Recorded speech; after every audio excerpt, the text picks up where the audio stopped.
Hello सम्पूर्णमा नमस्कार, good morning everyone. म चाहिँ आज 2-3 दिनको पानी परिश्रमसँगै वकिङ गर्न चाहिँ आएको थिइनँ। आज चाहिँ बल्ल अब चाहिँ वकिङ गर्ने पार्कमा आएको छु। बिहान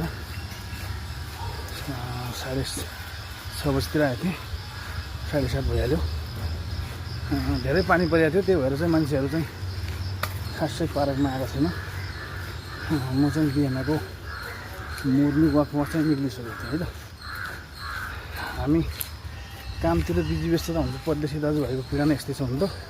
त्यही पनि बिहान सकिन्छ भने दाजुभाइ सबै दाजुभाइ चाहिँ एकछिन बिहानको मोर्निङ वाक गर्नुहोस्। अलिकता आफ्नो स्वास्थ्यको लागि भए पनि अलि बिहान आधा वाकिङ गर्नुहोस्। स्वास्थ्य पनि स्वस्थ रहन्छ, आफूलाई पनि अलिकति दिनभर काम गर्ने मोड रहन्छ। ल, धन्यवाद। Good morning. अझै पनि धेरै पार्कमा मान्छेहरू आइरहेको छैन, किनभने पानीको कारणले हिजो अस्ति धेरै पानी पऱ्यो नि त। त्यो भएर चाहिँ वाकिङ गर्नलाई पार्क चाहिँ खाली छ। म मात्र यहाँ दौडिरहेको छु, 2-4 जना उतातिर छन्, अनि पुरै खाली छ पार्क आज। किनभने पानी पऱ्यो धेरै।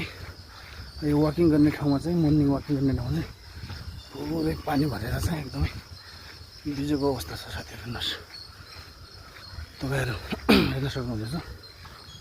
यहाँ चाहिँ पुरै बच्चाहरू खेल्छन्, पुरै पानी भरिरहेको छ। अनि हेर्नुहोस्, उतासम्म पानी छ, पुरै पानी भरिरहेको छ पार्कमा। यो चाहिँ अलि बाटोमा चाहिँ अलिक पानी चाहिँ सुकिएको छ है त। ल साथीहरू, बिहानको सबै दाजुभाइले चाहिँ एकछिन टाइम मिलाएर भए पनि आफ्नो स्वास्थ्यको लागि भए पनि अलिकता वाकिङ गर्नुहोस् है त। ल, धन्यवाद।